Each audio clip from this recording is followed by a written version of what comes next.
ಎಲ್ಲರಿಗೂ ಒಳ್ಳೇದು ಮಾಡಪ್ಪ. ದುಡ್ಡು ಎಲ್ಲರಿಗೂ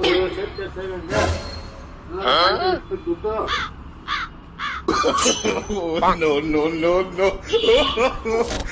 ಬನ್ರಿ ಇವತ್ತು ಲಕ್ಷ್ಮೀ ಪೂಜೆ ಮಾಡ್ತಾ ಇದ್ದೀವಿ. ಬನ್ನಿ, ಸ್ಪೆಷಲ್ ಆಗಿ ಡಿಫ್ರೆಂಟ್ ಆಗಿ ಮಾಡ್ತಾ ಇದ್ದೀವಿ.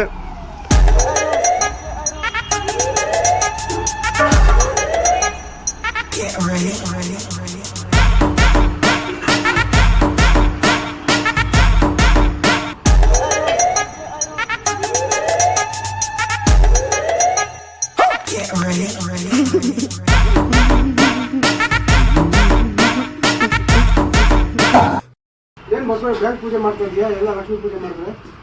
ಲಕ್ಷ್ಮೀ ಪೂಜೆ ಮಾಡ್ತಾರೆ, ಬ್ಯಾಂಕ್ ಪೂಜೆ ಮಾಡ್ತಾ ಇದ್ದೀವಿ. ಬಸಣ್ಣ ಬ್ರಸಲ್ ಎಲ್ಲ ಬ್ಯಾಂಕ್ ಫೋಟೋ ಇಟ್ಬಿಟ್ಟು ಪೂಜೆ ಮಾಡ್ತೀಯಾ? ನಾವು ಬ್ರಸಲ್ ಇದು ಸ್ಪೆಷಲ್ ಇದೆಯಪ್ಪ, ಅದು ನಿಮ್ಗೆ ಗೊತ್ತಿಲ್ಲ. ಬ್ಯಾಂಕ್ रुको जरा सबर करो, बोला धक्का बुक्की नहीं करने का, आराम से लेने का। हाँ ಏನ್ ಬಸಣ್ಣ ಇದು ಬ್ಯಾಂಕ್ ಪೂಜೆ ಮಾಡ್ತಾ ಇದೀಯಾ?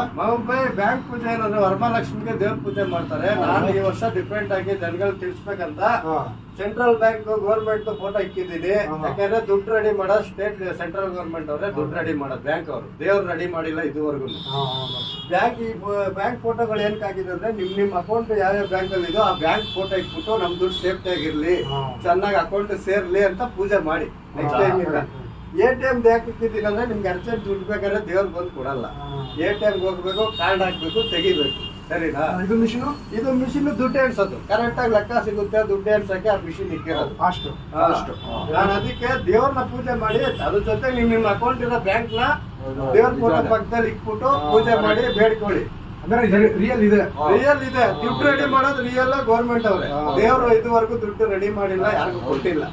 ನಾನು ಅದನ್ನ ಯೋಚನೆ ಮಾಡಿ ತುಂಬಾ ಯೋಚನೆ ಮಾಡಿ ರಿಸರ್ಚ್ ಮಾಡಿ ಇದನ್ನ ಈ ವರ್ಷದಿಂದ ನಾನು ಮಾಡ್ಬೇಕಂತ. ನೀವು ನಿಮ್ಮ ಮನೆ ಯಾರೋ ಫ್ರೆಂಡ್ಗಳಿದ್ರೆ ಈ ವರ್ಷದಿಂದಾನೇ ಈ ತರ ಮಾಡಕ್ ಹೇಳಿ. ಸರಿನಾ? ದೇವ್ರಿಗೂ ಪಕ್ಕದಲ್ಲಿ ನಿಮ್ಮ ಅಕೌಂಟ್ ಬ್ಯಾಂಕ್ ಫೋಟೋ ಪಕ್ಕದಲ್ಲಿ ಪೂಜೆ ಮಾಡಿ. ಅದಕ್ಕೆ ನಾನು ಇಷ್ಟು ಕೇಳ್ಕೊಂತ ಇದ್ದೀನಿ ಎಲ್ಲರೂ.